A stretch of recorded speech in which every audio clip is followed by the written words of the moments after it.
Kalau tadi disebutkan bahwa zikir tidak hanya sekedar mengingat Allah, maka ada objek-objek lain yang bisa kita jadikan sebagai sarana untuk mengingat Allah. Oh iya. Bagus. Jadi tadi saya katakan bahwa zikir itu bukan hanya menyebut nama Allah atau sifatnya. Sebenarnya kalau kita buka lembaran-lembaran Al-Quran, banyak sekali hal yang diperintahkan kita untuk mengingat atau merenungnya, yang tidak langsung itu adalah Allah. Saya beri contoh. Wadhkuru ni'mati allati an'amtu alaikum. Apa yang disuruh ingat di sini?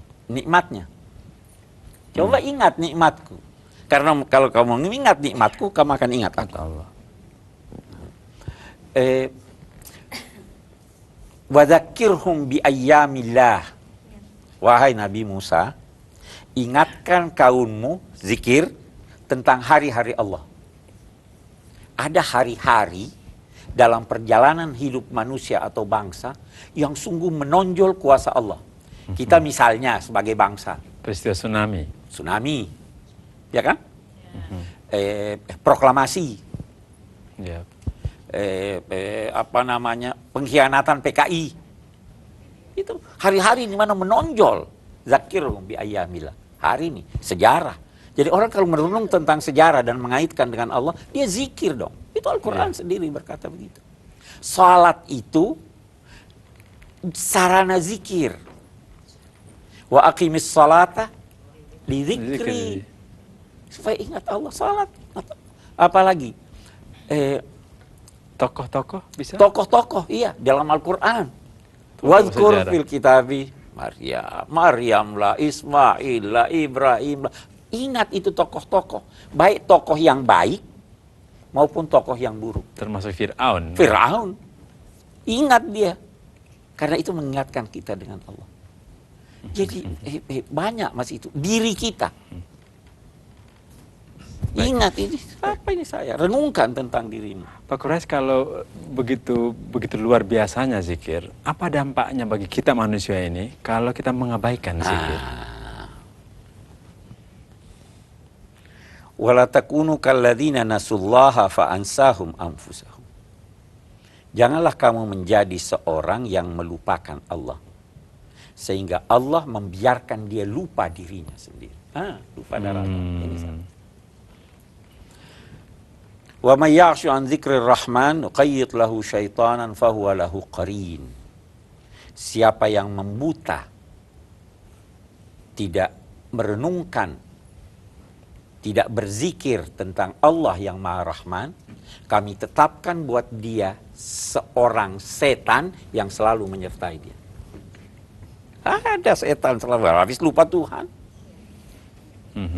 Wa man a'rada an dzikri fa inna lahu ma'isyatan dhanka wa nahsyuruhu yaumal qiyamati a'ma qala rabbi lima hasyartani a'ma wa qad kuntu basira qala kadzalika.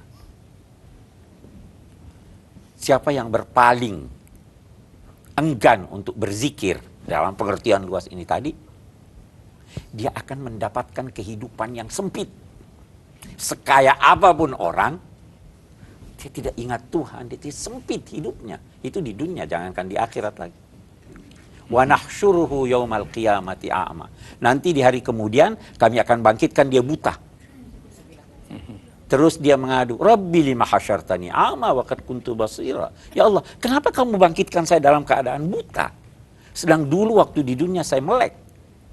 Qala kadzalika. Begitulah kamu. Dulu kamu lupa kami, tidak mau ingat kami. Sekarang juga kami lupakan kamu. Itu dampak-dampak buruk dari. Tapi sekali lagi saya ingin ingatkan, jangan anggap zikir hanya lisan. Ya. Kita itu zikir. Subhanallah. Jadi zikir dalam pemaknaan yang sebenarnya itu luas sekali dan tidak hanya lisan, tetapi ada yang paling dalam dari lisan itu adalah menjadikan Allah bagian dari semua sudut pandang dan ingatan kita kemanapun kita pergi. Iya, saya ingin tambah sedikit. Saya ingin tanya pada ibu-ibu. Itu kita di dalam Al-Quran diperintahkan kalau menyembelih, baca bismillah. Ya. Oke. Sah tidak baca bismillah? Sah menurut Imam Syafi'i. Karena Imam Syafi'i berpendapat hidup seorang muslim itu sudah zikir terus menerus. Hidupnya itu tadi. Jadi kita bisa menjadikan kalau hidup kita sudah zikir, tinggal kita tambah lagi dengan kegiatan yang mengingat Allah tadi, itu makin sempurna zikir kita ya. Ibu-ibu terima kasih, subhanallah. Muhsin terima kasih, Pak Quraisy terima kasih banyak.